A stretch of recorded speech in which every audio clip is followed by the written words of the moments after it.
So number one, we must force the world to see the righteous cause of Lao Beijing.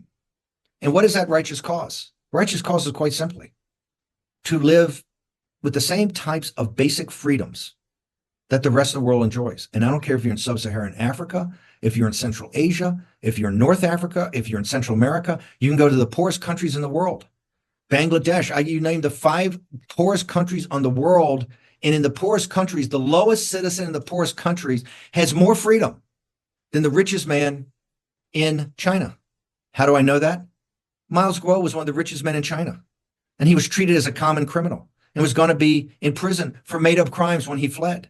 And where's Miles Guo today? Miles Guo is in prison because the Chinese Communist Party was able to get to him. Our message is very simple, that the Chinese Communist Party is not the legitimate government of the Chinese people, number one. Number two, in their illegitimacy, they have enslaved one of the greatest civilizations in mankind's history. The Chinese civilization is enslaved, and it's enslaved to be a cog into an international economic system that is inherently unfair. It's unfair because its foundational element is the enslavement and the slavery and work for slave wages of the Chinese people. And number three, what we work for is quite simply, it's very simple.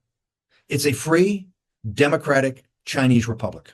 That the Chinese people, if the Chinese people have to have their own self-determination, if we have self-determination for the Chinese people, it will work out. The Chinese people will figure it out. They're not children. It's one of the most ancient civilizations around, and it will figure out its own destiny, its own fate by its own citizens. We have to hone that message and use the platforms that we have today. Your Chinese language network, your American language network, and they're quite small. I understand that.